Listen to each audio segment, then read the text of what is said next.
music and more. And my special guest today is Chicago-owned, Chicago-bred, super producer, Mr. Tyree Cooper. What's going on, Tyree? Peace, King. Peace. How you feel? Grand Rising. Hey, man, we've been talking this for a while. Right.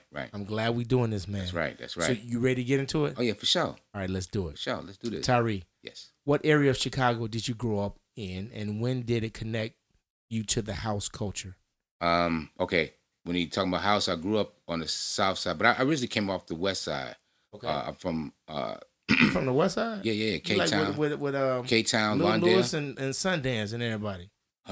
Mama's house was down the street from my house. Oh, wow. Byron Stingley, and I found out later, Byron Stingley and I stayed on the same block but different 100.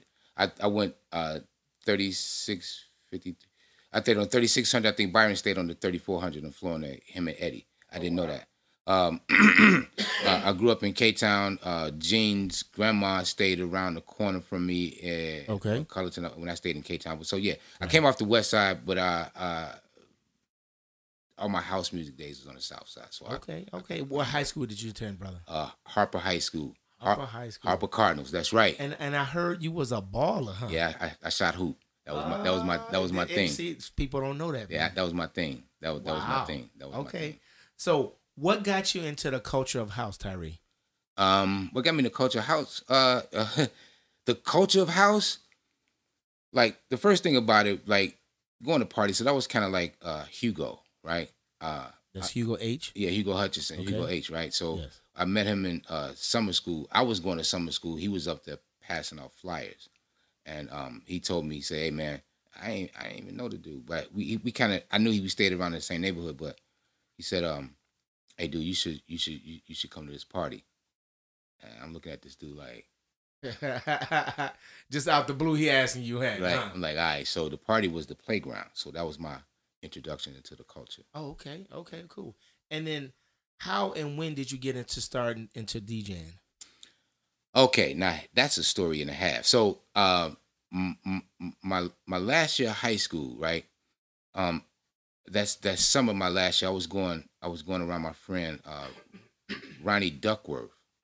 Okay. We was going to shoot some ball because his cousin, like Ronnie Duckworth, like if you know anything about basketball, his cousin was Kevin Duckworth, Ray Duckworth that played basketball, and their other cousin that was Darren Guest, yes, that played out TTHS, brother. Yeah, exactly. So Yes. we was all going out to play ball this one particular time, right?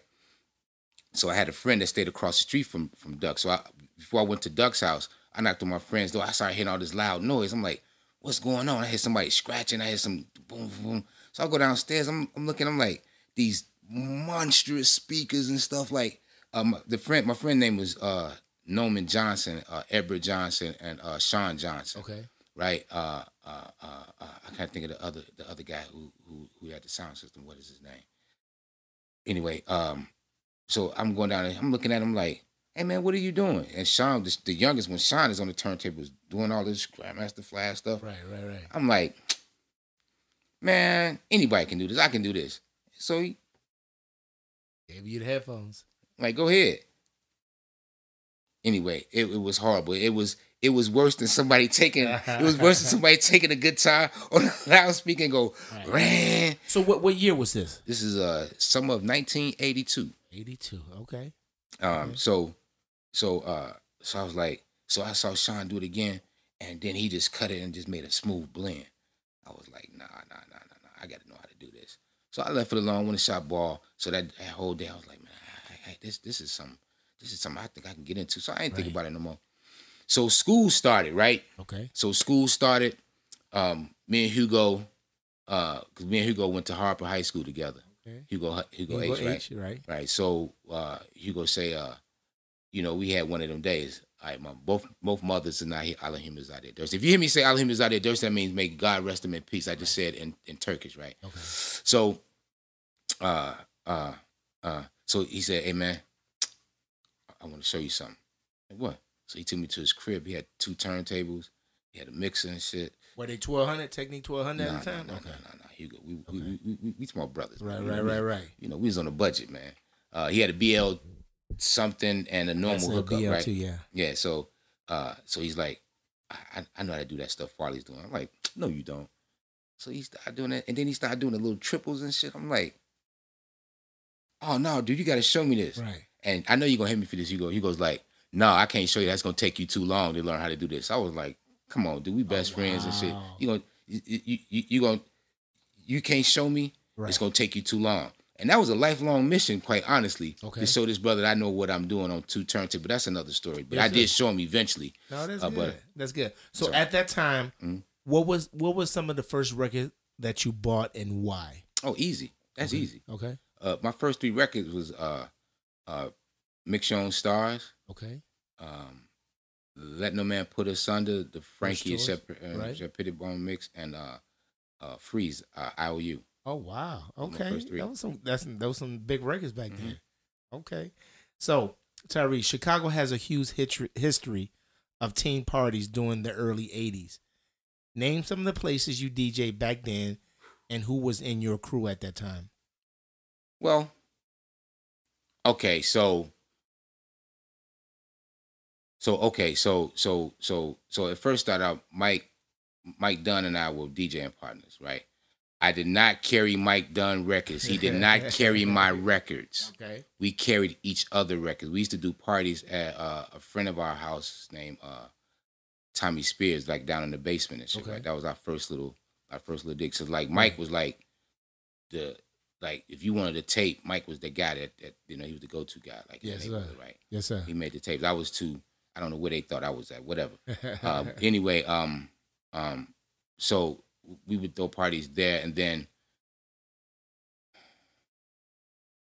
something happened between Mike and I, and then I had a partner that like it happened to the point where y'all wasn't partners no more. Yeah, we wasn't on speaking terms for like a whole summer. Oh wow! So I had a partner named Jeffrey Williams. I went to high school with. I went to summer school with at Julian. We graduated from summer school at Julian and shit. So I teamed up with him, Jeff, Fred, and Kurt, JFC. Shout out to JFC, Jeff, Fred, and Kurt, them brothers. Right. Hey, them brothers put me in their crew. Okay. And really gave me the rope. So like, I was like the fourth wheel, I carried their records. Right. I carried their records. I did that with them. Right. So that was a crew for a little while until I started making records. And these cats, when I started thinking about making records, and then this promoter Marvin Terry, shout out to Marvin Terry, yes, sir. Yes, who really gave me my boost. He put me on a party with Ferris, Ron Hardy, Smooth Smoking Seville, and there was a downtown. That was the Tyree coming out party. So that was that. So me being the innovator sometimes, you live in the neighborhood, man, and if y'all are friends, man, you cannot not be talking to somebody. Yeah. But everybody knew that me and Mike wasn't like, we wasn't seeing eye to eye. Right. Like it was like whatever. So I came up with this grand idea, Tyree, and Mike. When Mike sees, he's gonna be like, I came up with this grand idea. We should have a DJ battle. Me and Mike should have a DJ, because I was doing parties like before I got to that. Like I was doing parties with Twyman, DJ Gantman's brother. Yeah. Because after Jeff, I went to Twyman. And we started doing parties on the east side. Okay. Right? Like that's how I got cool with Steve Poindexter. Right. Buster, that whole little crew. Right.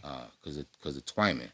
And shit. Matter of fact, real talk, we showed Gant how to DJ when he was 4. Yeah. We really showed him, put him on a crate. Because what he used to do, he used to take our records, just real quick, he'd take our records out the jacket and be on the floor scratching. Ooh. Just take them straight out and be on the floor scratching. We like, all the records. We like, Yeah. And he made sure he listened to which record was which. And next thing I know, by 10 years old, he was on KKC. Yeah. But we taught him how to do when he was 4. So shout outs to Gantman. Yeah, shout out to Gantman. So when me and Twyman kind of went our separate ways, I went back. I was always living in Inglewood, but I would want to do more parties in the neighborhood. So, because the music was changed, it wasn't no more scratchy. It wasn't all that no more. E Smooth, say shout out to E Smooth. He said we was doing the up and down. Right. So I had this great idea. Since I was known, Mike is known in the neighborhood. Me and Mike should do a party. We should do a battle. Okay. Battle of the DJs. Right. And between you and Mike. Between me and Mike. Okay. Yeah. He was like, Mike was like, yeah, I. So Mike knew this guy named Wayne Brown who had a connection to this VFW hall. So the crew went from me and Mike first, Twyman, me and Mike, Jeff, Fred, and Kurt, then Twyman, right, and then back to Mike. So that was the crew. Okay. Yeah. Okay, so describe how you felt when you first heard of the Hot Mix 5 and them on the radio, and what did that mean to you and the kids around you at that time? When I first heard the Hot Mix 5 on the radio, I really didn't know what to like. Okay, before the Hot Mix 5, we kind of had, what is it? Purvis Span, the punk out hour, right? When like correct. When the mixes was played there, I kind of didn't even understand what that was as far as because like I said, I was, man, look, if it wasn't round and orange, right, or if you couldn't put Nike or Adidas on it, really, and yeah, it was whatever, right? Okay. But if I look back at it retrospectively, what I was witnessing was something else, because I like I said, I didn't know what music was what. So right, I wasn't really into it until like that summer of '82. Summer of '82, right. You know what I'm saying? Then everything was starting more, because I even quit the basketball team in college. Hugo used to laugh at me like, right, dude, you supposed to be in practice. I'm like, man, I ain't going to practice, man. Wow. Yeah, okay. Yeah, coach is like. So do you remember when the scene turned from preppy or punk out to house? Yeah. And then how did that change the culture? Like depending on the high school you went to, right? My first high school I went to was Simeon. Okay. I went to Simeon first. So Simeon was a very, popular school even at that time. So you, depending on where you were at, you kind of experienced that preppy kind of thing, right? Right. So like for me, going to Simeon, I experienced that more than I did going to Harper. When I went to Harper was strictly basketball. Simeon was, both of them were high school experience, but in terms of culture, right? Yes, Simeon would have been that, because like, man, I had mohawks, but this is before I was really partying. So name me one of those preppy records that stood out, punk out record that stood out to you at that time. Oh man, Plastic Bertram. Okay. What is it? I'm going Japanese. I think so.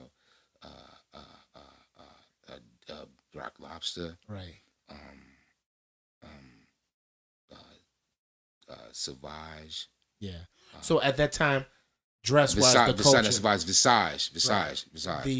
The culture, like, dress and preppy and look, like around 1982, I would say preppy was in 81. The punk I was in. That's when everybody was kind of punk. Right. That's when that's when the other radio station before BMX was happening. So when we would go to the playground or when we hang out like down on Rush Street, it was pretty preppy, because you had people people that said they went to other schools, but you weren't no ID checker. So I went to Harper really, but if you talk to me back in 1982, I went to Academy of St. James. You know what I'm saying? Right. You know what I'm saying? I mean, that was the school I was gonna go to, but my mother couldn't afford it. But I just lied and said I went there anyway. Right. So it just depends on where you was at, and who your crew was. If your crew was tight, if you had somebody that had game, right, that can pull women, because that's all it was about at high school. Oh, absolutely. About pulling women. So when me and Hugo had a little crew, it was called the DOD Boys in the playground days. We had a cat named Jay Wan. The boy could dance. The boy could. You was not beating Jay Wan in nobody's dance contest. No. I mean, Jay Wan used to go against Hans. I saw the interview with Hans. Right. Jay Wan used to go against Hans, and Hans was that cat back in the day, like at the playground. He was. I didn't know he was like that, but when I saw his interview, I was like, oh, okay, that's why he was cool. Because Hans was that. He was that dude, man. Okay. So Jay, we had that cat. So and Jay Wan went to Robeson. Right. But he told you he went to Kenwood. Yeah. You know what I'm saying? So everybody was as they say, false flagging. At Man, it just depends, dog. It just depends, you know. Yeah. It wasn't no ID check. Right. You know, if you dressed the part, you acted the part. And again, you got to think, house music, man, you got to be mature to get into house music first and foremost. Right. I've always said that. You just can't be just on some off-the-street type shit. Yeah. It's just going to come in. You got to have a mature set of mind. Yeah, absolutely. Because the culture, mature culture. Before the music came out, it was the mature culture. Yeah. Although we were young. Sorry. Right. No, so describe how you felt when you first heard Jamie Principle, Your Love, and why was that song so important, you think, during that time? Okay. Again, I've heard you ask this question to people.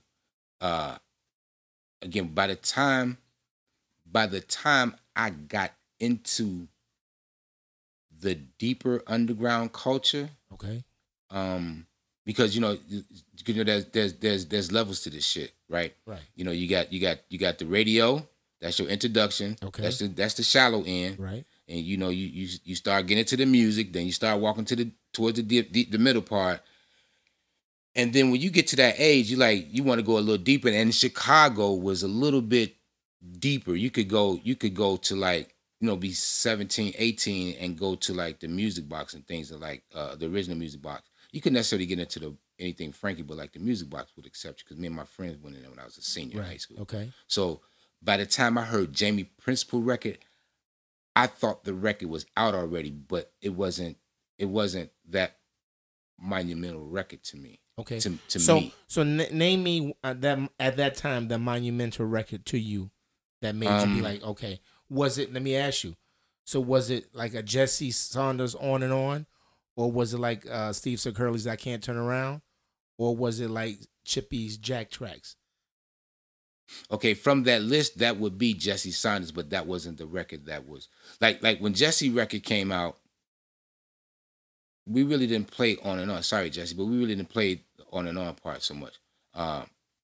Like to me, that house record was 5A. Anything other after that, right? Exactly. That was that record because that was the record when you mixed that with anything, right? It gave us that energy. When I say us, it was us that was dancing to it alongside of DJing dancing right alongside DJing with it, right? So, but going to like some of them.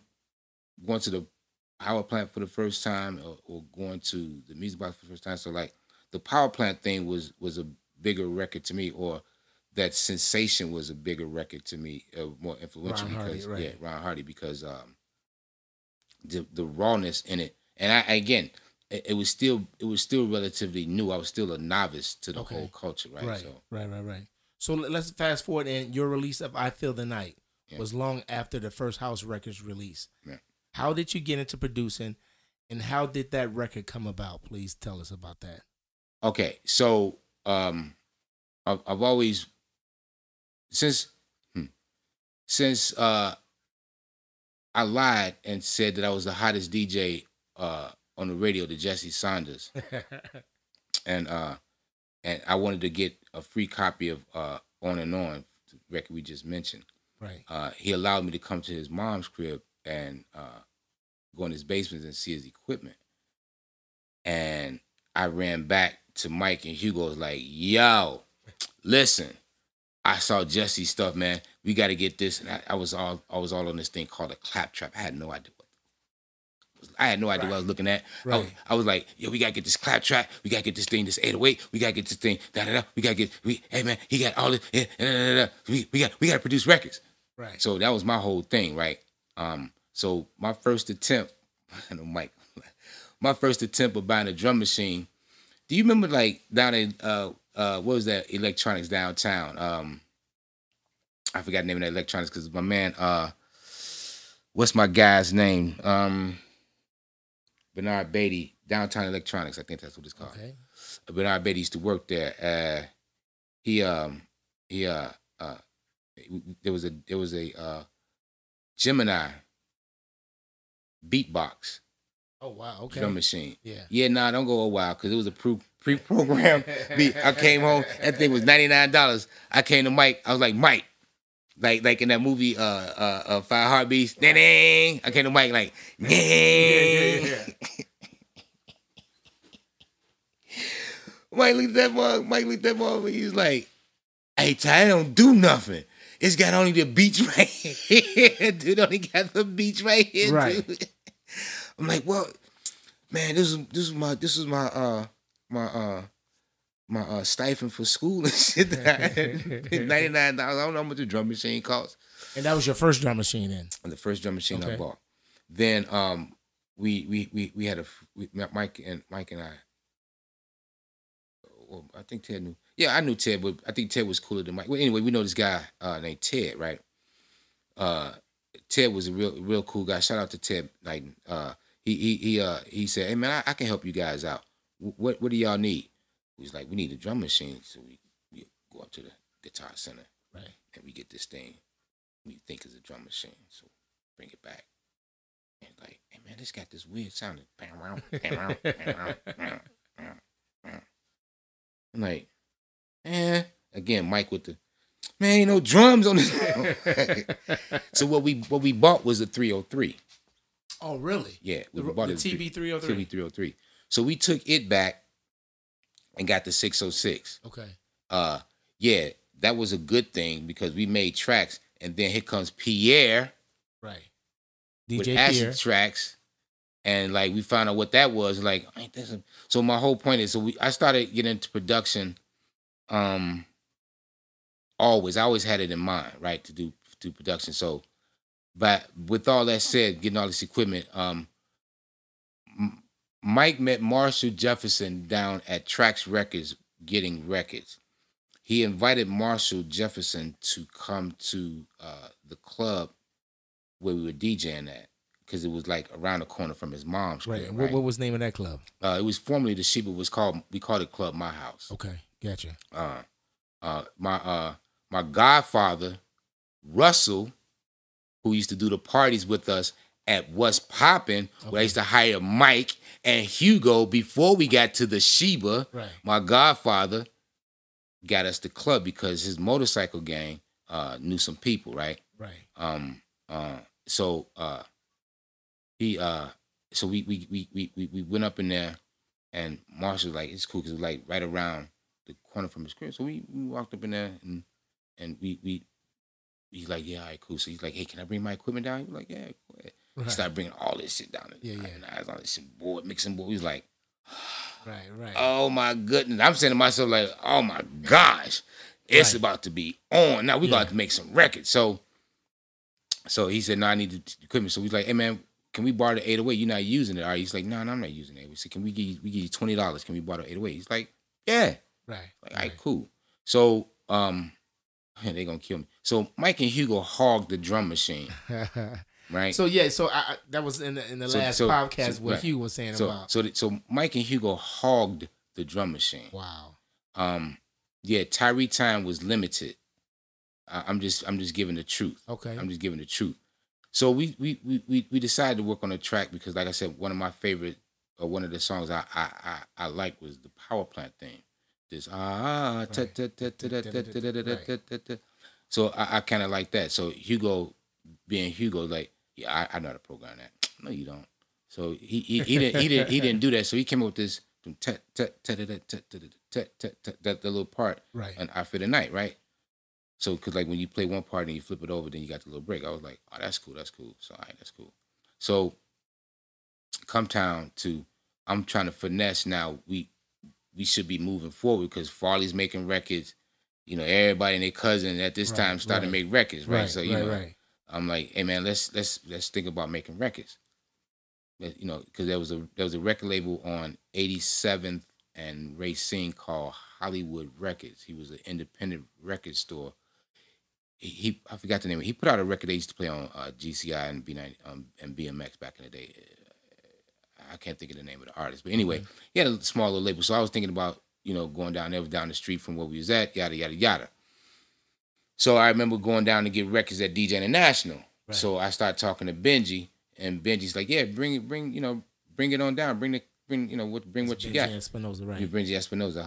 I let him was out there. So so he said, "Bring it on down." So I run the cassette down. Rocky played that thing like 15 times, man. I kid you not. He played that cassette 15. It was a 15-minute cassette because, you know, we party. We DJs. Right. We'll play the long record. We'll beat that mug to submission. So it was like half of a Maxell tape, right? That's long too. Right. Because we just messed around pots. Actually, what we actually were doing was learning how to arrange live. Right. Yeah.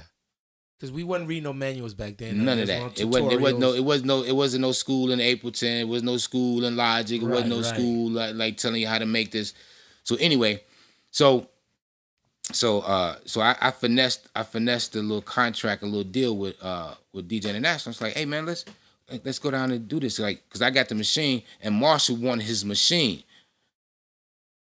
So like, so he's like, man, I'm not going down there. I was like, fuck that, I'm going down there. Right. So it needs to happen. So I get down there. So you can only make so many phone calls in the studio back in the day. Where, exactly. They charge you up, man, arm and a leg. And we talking about this is 720. What was it 705 720 North Green? Yeah. Larry Sturm's studio. I forget the name of the studio. It's a good brother. Rest in peace, Larry. Yeah, all of him is out there. Say right. So we get down there, and I call him up. Hey, what's the pattern that we use for Friday for the night? I don't know. I can't remember. I'm like, come on, dog. We right here. Well, first of all, come on down. Just come on. Man, I don't want to. I'm like, this is our chance to, kind of like do the thing. I don't know. So I was like, fuck it. Fuck. Now this was Hugo saying that. Right. Okay. Mike didn't answer his phone. Right. Mike is like, I guess Mike was like, "Some not talking that rude, but some might make me mad." So is it? I don't know. So, all right. So I said, "Fuck it." I figured out. And now, back in the day, I didn't know what studio time was. So, and Benji is in my ear. Benji Espinosa is in my ear, talking about, "Hey, bro, you don't know. You know what I'm saying? You don't know what you know." So I'm like, yeah. So I'm rewinding the cassette back and forth, and after about 2 or 3 tries, that's like, screw this, man. I just wing it. Okay. And so what everybody hears today on the record I Feel the Night is what I sat and did right then and there after saying screw that. Just live. It's just live. And I don't know. Now the part that Hugo program, was that in there also? That was, I think I came close. I don't know. Okay. I say I think I came close. Right. I think. Right. I kind of remember the snare part. And I say I think. I'm not for sure. Okay. Because I don't have somebody had the original cassette and I wanted to compare it, really. I wanted to compare it. But the dude was trying to extort me. He's not even worth saying his name. He was trying to extort me. No, go ahead and say it so we know who it is. No, it's not even worth his name. So anyway, so I don't have the reference to see how accurate I was. Oh, so he was trying to extort you to get the original tape. Yeah, he was trying to give me, because I wanted it for myself, for my catalog, my archives. So does he still have it? Who knows? That nigga, that dude might have been lying. That Mark might have been lying. So I don't even know. Well, you can put it out there, and he can come. I'm not worried about Rude Boy, man. Go on with the question. All right. So since you said that, your ties to DJ International was strong. Why did you choose that side over Trax Records and no other labels? And how was your relationship with Rocky Jones? Why I chose DJ International over Trax? That was easy. Larry wasn't paying me no attention. Okay. So Rocky and Benji was paying you attention. Not really. Look, like when I did a track with Steve Poindexter's drum machine, this chord drum machine, right? Okay. Before I kind of understood what recording was. So I took these raw tracks, because I'm thinking he's into, raw music. I took these raw tracks down the tracks. He didn't even listen to the damn track. Right. It was just Larry down there at that time. It was Larry and Sandy. It was Larry and Sandy, both of them down there. And Larry said, I'll listen to it. I'll listen to it. And I would go down there and get records. Right. My reel-to-reel be sitting up on the shelf, the cabinet, on the top shelf of the cabinet. Right. Every time I would go down, I'm like, this Mark ain't even listen to my shit. So when I came down to Rocky with the I Feel the Night, yes, Stud kind of paid me some attention. You know what I'm saying? Yeah. Like, yo, yeah, all right. Like I said, he played it 15 times. I got tired of listening to it my damn self sitting there. Right. So yeah, that was a no-brainer. and as far as contractual, I called Vince Lawrence on the telephone to help me because like I said, Jesse was the first inkling. Like Jesse didn't know me, man. He let me in his mom's career. I could have been some kind of Southside, whatever. Right. But he, I was close to them. I went to Jesse one of the shows and shit, so I felt like I was close to the cats, right? So I called Vince Lawrence, and I say, Vince, man, I got this contract, man. What kind? DJ International. Oh, so go to page 3. No, first of all, he say, go to page 2. This where you sign your name at. This is what it says that. Now go to page 19. He said this. Now go to page 7. Okay, page 7, page 19, the same thing. Okay, now go to page 5. Right. And he's going through this contract like, I'm going, Vince. And this is back in this is Illinois. This is Illinois. What is it? Illinois Bell? Right. Telephone. You know what I'm saying? Right. You know what I'm saying? So, and he's cutting through this contract like flat. I'm going, oh man. So you got the contract from him? He's like, no, I just know what's in it. So he said, at the end of the day, man, if you don't like what's on there, you can always dispute it in court. For real? He said, yeah. Oh, say less, partner. I'm about to get into the music business. You just signed it right there.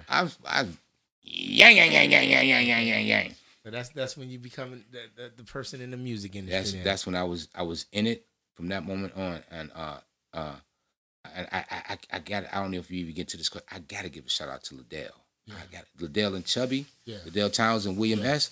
I gotta give a shout out to my brothers, man, and Adonis too on a lot of levels. But Liddell Townsend, man, this brother did so many tracks, unreleased tracks that, and Chubby, William S. William S. Mm-hmm. Yes. Because he really helped curb my production in that sense. Right. Like certain things about the 909, because I'm not gonna give out no more information. That's how they stole our shit from the first time. Right. So certain things about the 909, he really showed me how to do. Yeah. So with that, I started stepping up my game. So like I said, I gotta give a shout out to Dell, especially on the production side. Well, that's good, brother. I appreciate that. Yeah. I think he appreciate that too. Cause we did record. I did a record on track. I did 2 records on tracks you wouldn't even know. Oh, get out of here! Name that record, brother. One was House Pipe. House Pipe, really? Yeah, it's me and Liddell and William and Chubby. Okay, see, look at that. Y'all getting a little history lesson here. Y'all see that? And this other record, You Kinda Large. Really? Yeah, it's me and Liddell and William S. Okay, look at that. Look, y'all getting a history lesson, y'all. History lesson. So I wanted it to be a team. Because Acid Over, if I ever had the reel, just real quick, if I ever had the reel, I wrote on my own handwrite, Tyree Cooper and friends. I wanted Liddell and Chubby to come over with me to DJ International so we could be a team. Okay. Yeah. Okay. So speaking about that, in your opinion, what things did DJ International do right in the early days, and what did they do wrong?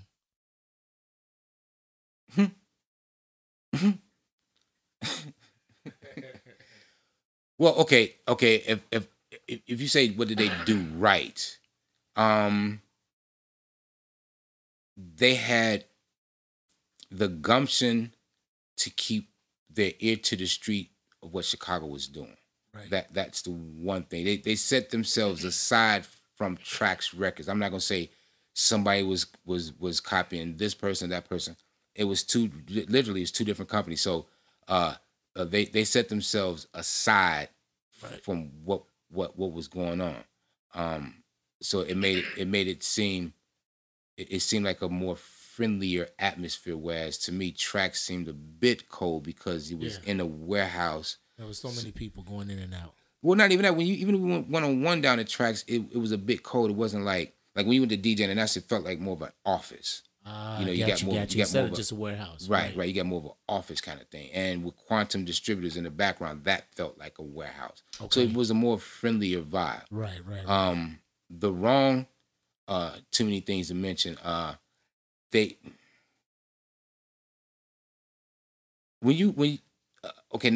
I know, tell you, when those labels was out, when Trax Records and DJ International was out, the less they didn't do is the more they gain from. So less promotion is where they gain most of the credibility from, and they allowed other people to promote their product for them. So artists on DJ International, when they said they did promotion, you really couldn't see it. So so in my eye, the wrong was they really didn't for as much money as they made, they didn't promote the artists the way they should have. They gave you they pit you seemingly against each other. Wow. Like in a and that's what they was doing. That was Rocky was doing that. Yeah, for sure. It wasn't Benji. Only thing Benji was doing was picking the hits. Right. That's what Benji Espinosa was picking the hits. He was picking. So Benji predominantly picked all the good records that was on tracks. I mean, on DJ every record. Good record on DJ International. Not predominantly, every good record. Wow. So Benji was really the A&R person there. Not officially, right? But if you figure, if you look at it from this perspective, right? You got the record company, you got the distribution, right? Hey, what can you sell that I got? Yeah. So who's the A&R? Oh yeah, Benji was. Absolutely. That's what I'm saying. Okay. So that's good knowledge right there, Tyree. So so everything that you heard that came out of DJ International, that was a hit. That was a hit. Benji probably picked it. That's nice. That's nice. Rest in peace, Benji. Yeah, all him was out there. All right. So people could say that you had a second career in the late 80s, Ty, with the birth of hip house. How did Turn Up the Bass come about, and why is that important to hip house taking off? Okay, so around 1988, I want to say around February, March, January, February, March. Eddie was he was AOL. That's Fast Eddie. Fast Eddie was AOL for like a whole year. Could nobody find him. So he appeared around February, March of 1988. Okay. He wanted to do hip hop, and Rocky said no. So he came back and wrote this record. It was Yo-Yo Get Funky. Right. They released it, I think, around April, May, and the record was pretty much a summer hit, right? Yeah. So me being the studio rat at this time, I don't know if anybody knows what a studio rat is. Like pretty much every record that came out of DJ International by other artists, I probably did the drums. Okay. That was my thing. I did drums that was my whole little. Oh, okay. That's another fun fact. Yeah, like Joe did the keyboards, Pete Black did keyboards. It may have said Rocky did some kind of arrangement, but Joe did a lot of arrangements. Rocky did a few of them too, but Joe did a lot of arrangements. Rocky did 2 or 3. Joe did a lot of arrangements, but me and Pete and Joe did the production. Like I did most of the drums on the tracks. Pete and Joe did the keyboard. So, yeah. So when you go back and listen to those old DJ Generation, not Tyree, and you hear this funky roll, dum dum dum dum dum, that was my signature. Okay. So when Eddie came up with Yo-Yo Get Funky, Rocky was like, hey, Ty, you should think about doing it. I'm like, man, that's Eddie's thing. Like, I'm not, I'm in the deeper side of house music. Right. I like some keyboards and some pianos. I like, I'm the jazzy kind of guy. I like the jazzy kind of thing. And he's like, no, I think it'd be good for you. And Benji comes, hey, dude, that might be the biggest record of your career. I'm going, whatever, dude. Screw it. I give it a try. So I had to think of a rapper. So I called JMD. Hey, Jay, hey man, would you do a hip house record?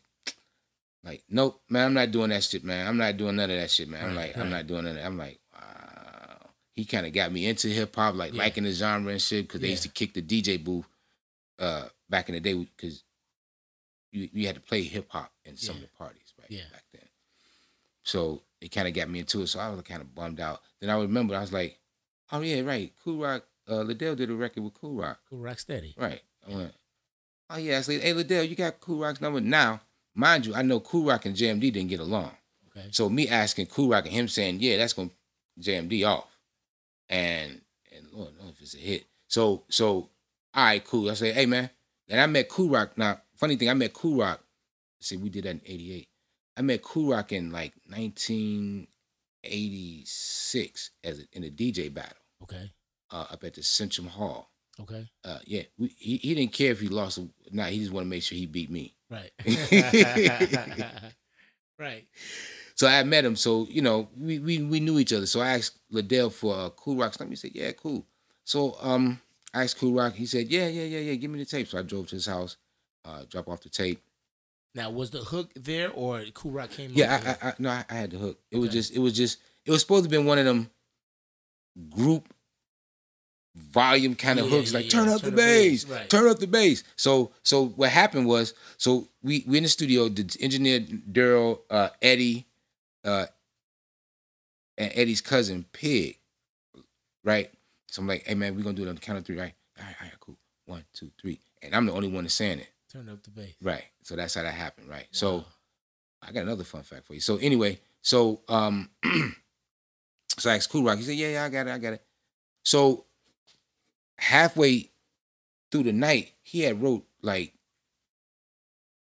3 of the verses already. Wow.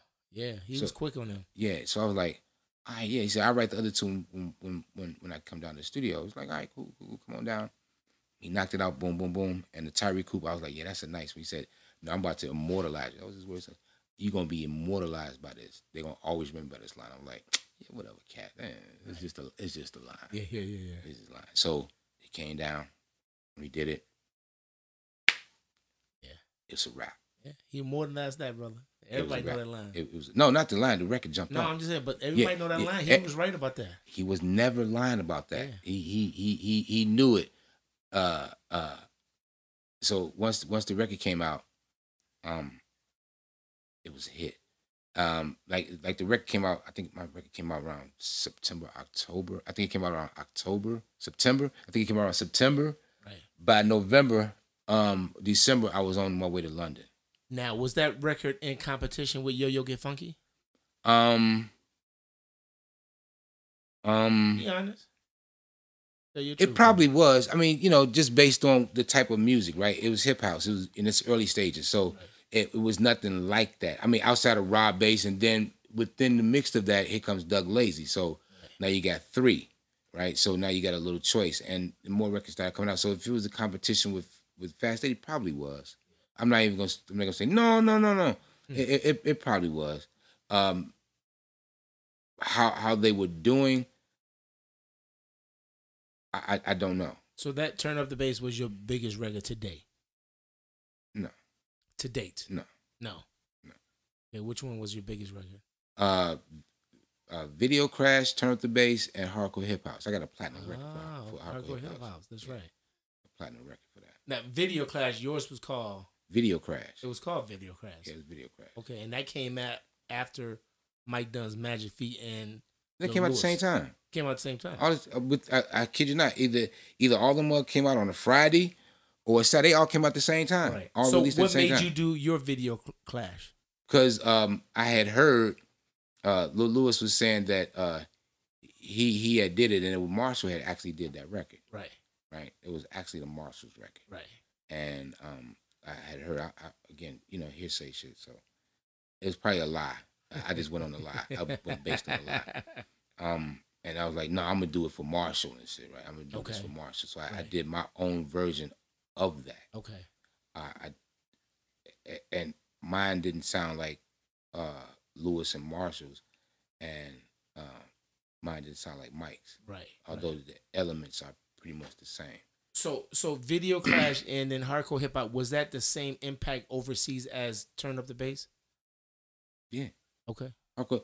Look. So Hardcore Hip House went platinum on a compilation, right? Right. It went platinum on this. What is it? TVS was them back in the day. When it went platinum on one of those TV compilations, right? Nice. Okay. Turn Up the Bass. I'm not sure if it went gold, but it went top 10. Okay. So you figure. Yeah. Video Crash. Reason I put Video Crash in there because out of all those records I just named, that record has not. I keep getting a license for that record. I don't get a license for so much Turn Up the Bass or anything like that. But Video Crash, yeah. Nice. So hip house took over Chicago in a major way, especially with the white and Hispanic crowds. Why do you think it didn't catch as hard with the black audience across the country?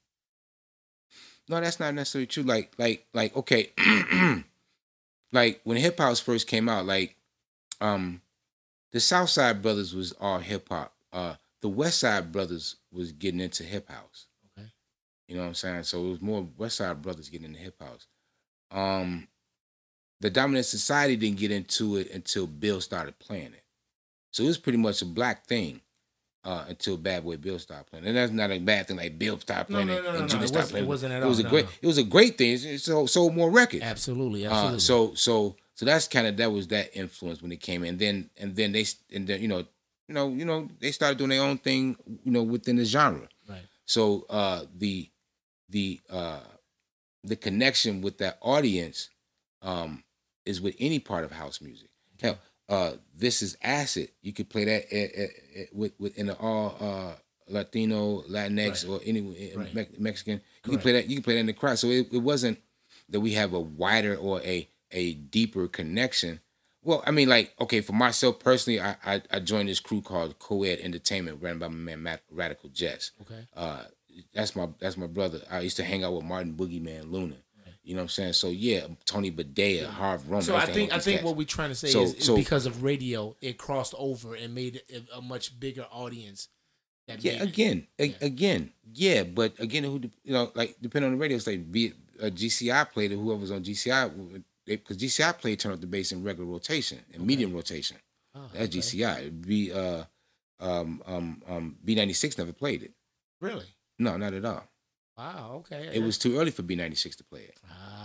Okay. You know what I'm saying? So by my eye, it was a black thing. More black clubs, equally black clubs played Turn Up the Bass as to teen clubs. Right. You understand? So that particular record for me crossed over. The blackest record that I said I did was Let the Music Take Control. Right. That was probably the blackest record I did. Okay. Because they still play that in Detroit. Yeah. Right. Yeah. So coming up, you had a strong connection to radio. Am I right? To radio. A strong connection? I wouldn't say strong. It was dibby. Tell us about your early radio experience and how that shaped your career. Well, okay, college radio, yeah. Like I told you before, like I mentioned in the prior, I kind of lied to Jesse Saunders and told him that I was the biggest DJ in Chicago, but I was on this radio station, WNUR and shit, right. And it was 89.3, just like KKC. And depending on which side of Lakeshore Drive you was riding on, you would catch one or the other, right? Yeah. So, so that was a cool experience because everybody associated me with WKKC. I can't remember ever playing on WKKC. Okay. And I pretty much remember everywhere I played, like as far as radio, right? So, I can't remember playing on KC, but I've been associated with that station because I hung out with Hugo. Okay. There we go. The correlation. Hugo right. Every Friday night audio until you get to a point like they ain't gonna never put me on. Yeah. So I had to go find my own lane. So right. WNUR was my lane. Shout out to Prince Eazy-E, Larry Lair, what's my man name? E Smooth. That's where I met E Smooth at. Yes, sir. Kelly G. I met Kelly G there. Yeah. I can't think of my other guy's name. He used to hang out with E Smooth all the time. That's where my first station was, with them. And them guys opened the doors, and I used to carry a crate. We were mixing live. Right. I used to carry a crate from fucking 63rd and Ashland to Evanston Wow. To Northwestern. Okay. And Okay. DJ every week, bro. I had to put that out there, man, because people had to know. So Tyree, Yeah. in your truth, how do you think house music got its name? I don't know. The first person I heard say it was Leonard Roy. Okay. Leonard Remix Roy. That was the first person I heard say house. Okay. That was the first. Wait, what is more? Where he got it from? I don't know. Right. So that was the first one. And so, you know, when you are in this culture, we try to do some kind of investigative research, right? So the thing is, it's a derivative or a part of what the warehouse was, right? Right. So they took off the where, and like house we are in Chicago, we'll butcher a name in a heartbeat. Right. You know, we don't say like I go to Simeon, we go to the Meon. Right. You know, I don't go to Westinghouse, I just go to the house. Right. So with that said, I imagine that's where it came from. Okay. Now I ask everybody that.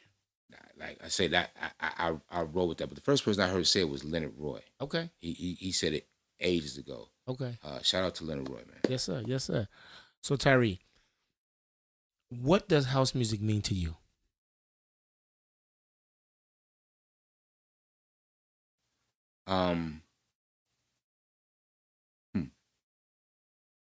To know yourself. Okay. Because like I said, to get into this culture, man, you got to know who you are, even at a young age. You got to be mature. Right. Because when you enter the openness in this culture, you may be exposed to things that you may or may not be ready for. Right. Right. And that's pretty.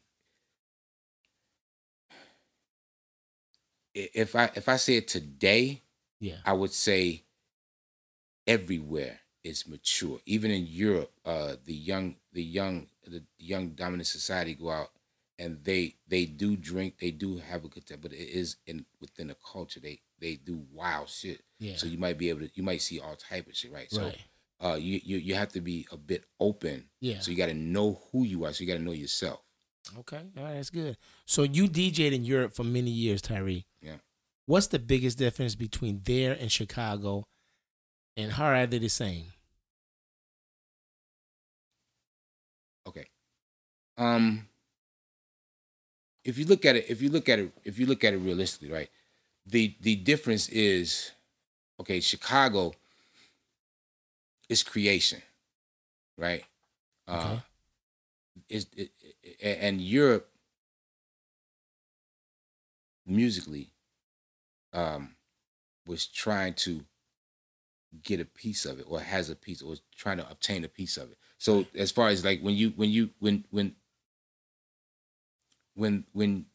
in America and what's portrayed as good music is not what you see. Right. It's like my point is, like they promote rock and roll far more than they promote anything that has to do with culture. Yes.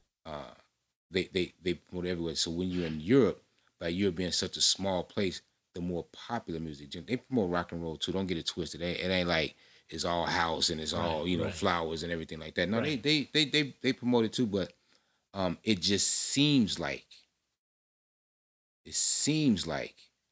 they're more into it than in America, because the magazines write better articles about it, or write different articles. That's a better way to say it. Write different articles about it in America. Right. So when you get a house record, you get a house scene. When a house scene happens in America, it's generally dictated by the dominant society. Okay.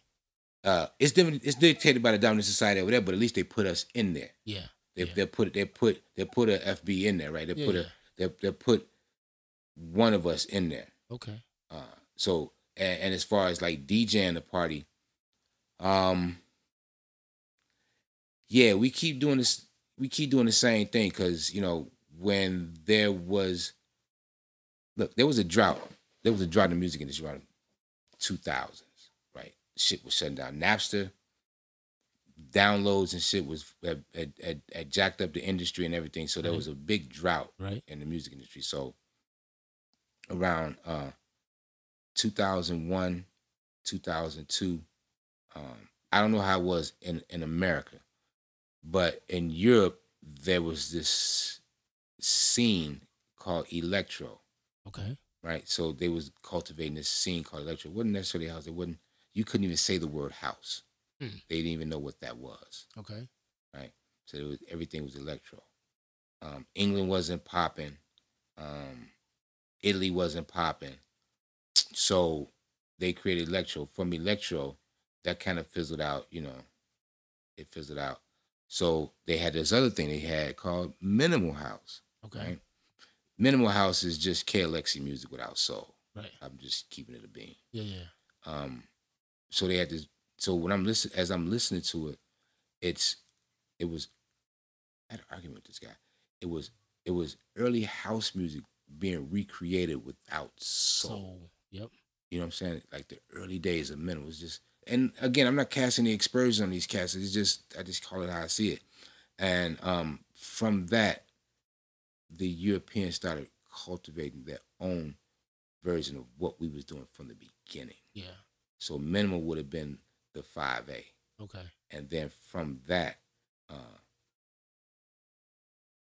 all of a sudden, they got into disco. Yeah. You know what I'm saying? Like disco, like not just, it's okay to get into disco. You like what you like. But don't tell me that this originated from New York when there's a disco edit that sounds like it came from Ron Hardy. And I'm telling you where it came from. Right. So, that thing. So they was kind of recreating what we was doing from back in the day. Yeah. So, like I said, with that said, that was the difference. Now, what was happening in Chicago at that time, they don't invite me to the reindeer game, so I have no idea. Right. So, but Europe was recreating it in their own way. Okay. That's what I say. So, if you could go back to that time, what would you change? Like saying going back in the past. What's the one thing you would change? Say at your highlight. Say 89, 90. Man, I changed nothing, rude boy. Okay. I met Boy George. I met Prince in 1989, 1990. Wow. You know what I'm saying? I cursed. I said some really nasty shit to Prince. Kool Rock said some really nasty shit to Boy George. I would never change that shit. Right. You know what I'm saying? No. Okay. Okay, I would be a lot nicer to Prince because after I said what I said, Steve Hurley did get off. So what did you say? May I ask? This motherfucker wasn't Prince. Okay. That's it. He walked. Look. Okay. So let me set it up. So we doing a Swatch tour. Swatch. First of all, I helped launch. MTV hadn't launched in Europe yet. Okay. So 1990, MTV was actually launching in Europe. Up until that point, MTV was sending a signal from New York over to London. Okay. Right. So in 1990, MTV had their own signal in London. Right. And they were starting to broadcast. So they had this tours in different countries with different artists. So Swatch was the sponsor. So they invited me. They kind of invited Ed. Ed blew it off. Ed didn't want Fast Eddie. Yeah. Fast Eddie, he didn't want to go. So they invited me. It was De La Soul. It was Sybil.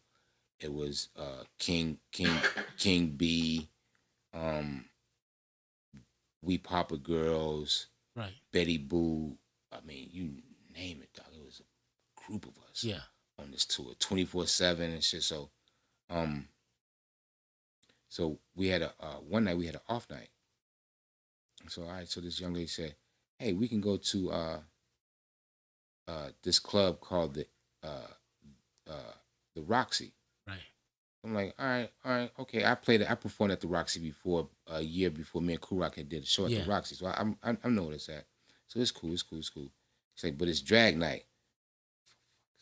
I'm like, all right, whatever. And I'm like, all right, that's cool. What I'm trying to drag has nothing to do with these people in here. I'm trying to beat it up real quick. At least that was my thought. Right. So I'm like, whatever. We can go to the moon. I ain't give a fuck where we was going. Right. So we get in the place. I'm you know, it's there. They greet me. They know who I am. You know, it's like, woo, woo. So, they gave us the VIP section and shit. So I'm sitting up in the top in the rafters and shit. Right. And so they said the whispers start going out. Prince is coming. Like, Prince who? Like, Prince. I'm like, oh shit.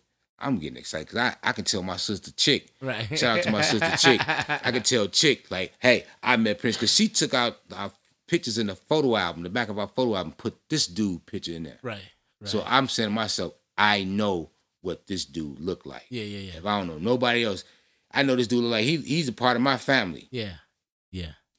So whatever I was saying wasn't working. I'm getting annoyed. I'm ready to go.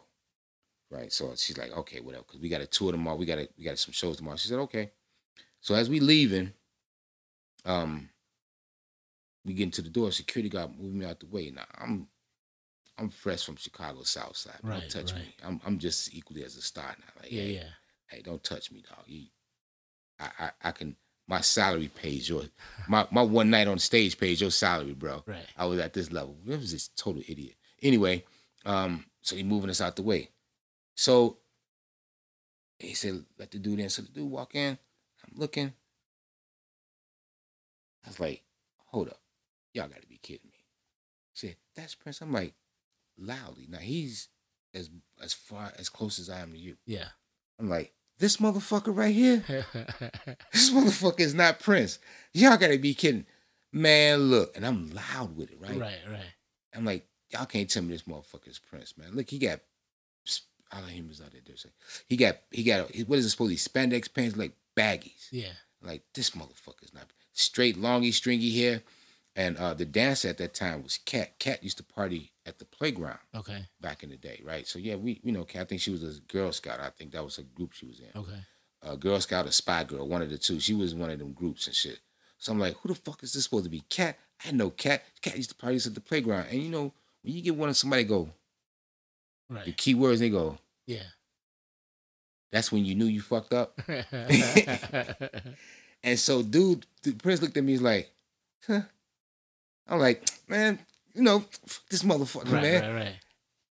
Next day on TV, dog. I kid you not. Next day on TV, we down at the breakfast table eating and shit. We eating and shit.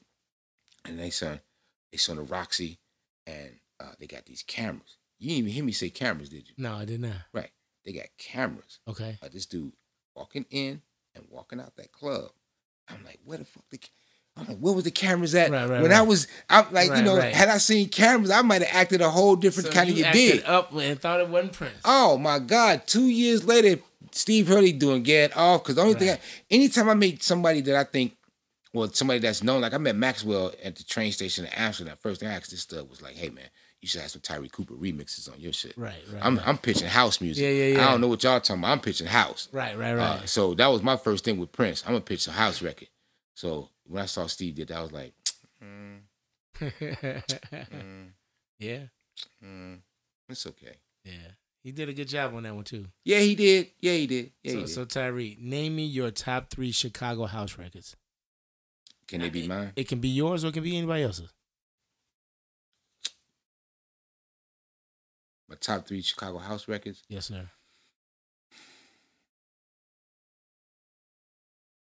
Okay, I Feel the Night. Okay. House Ain't Giving Up. Okay. Kevin Irvin. BNC. Yes. Right. Benny Colvin, who was teacher from Robeson. Right.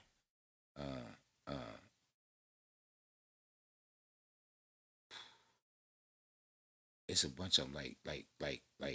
One more. Just one more. I can't get that. Don't You Know is one of them. Sensation is another one of them. Okay. Farley. I said 3. I said 3. Crazy. That's all we need right now. Like This. Adonis No Way Back. Move Your Body. What's it? Shake Your Body. Body. Okay. You fucking with a house DJ, bro. I see that. Hey, dude, no, I can't give you no. I can't give you 3. I can give you a bunch of them. Well, you did. Well, you did that. But that's time is up time. So I just want to say thank you for coming on the show, brother. I appreciate that. I appreciate that. Make sure you hit the notification button, subscribe. get all the information that's coming up. I want to thank you for doing this, brother. I really appreciate it, man. I appreciate you. I know you take your time out. You living in Vegas now, man. That's so I right. know you doing your thing. Anything you got coming up new that you want to tell everybody, brother? Yeah, I got some new releases coming out. Chicago Vinyl. Get your t-shirts. Get your t-shirts, y'all. T-shirts, Chicago Vinyl. What's the website for that? Go to Chicago Vinyl Records on Facebook. You can get the information right there. There you go. You can follow me on my social, Tyree Cooper's House on Instagram. I got music, some records coming out. Hardcore hip house, I redid that. I got my dance mania releases. I got a new Acid EP out on Bandcamp right now. So make sure y'all get that Tyree Cooper Bandcamp joint. Yes, sir. Yeah, I'm just doing a whole group. I'm working on the album. Good. Another one. I already got one out, but I'm working on another one. Right. Yeah, and just keep doing more quality house music. Yes, That's sir. all. Yes, sir. And once again, I love you, brother. Thank you for doing this, man. And peace out, y'all.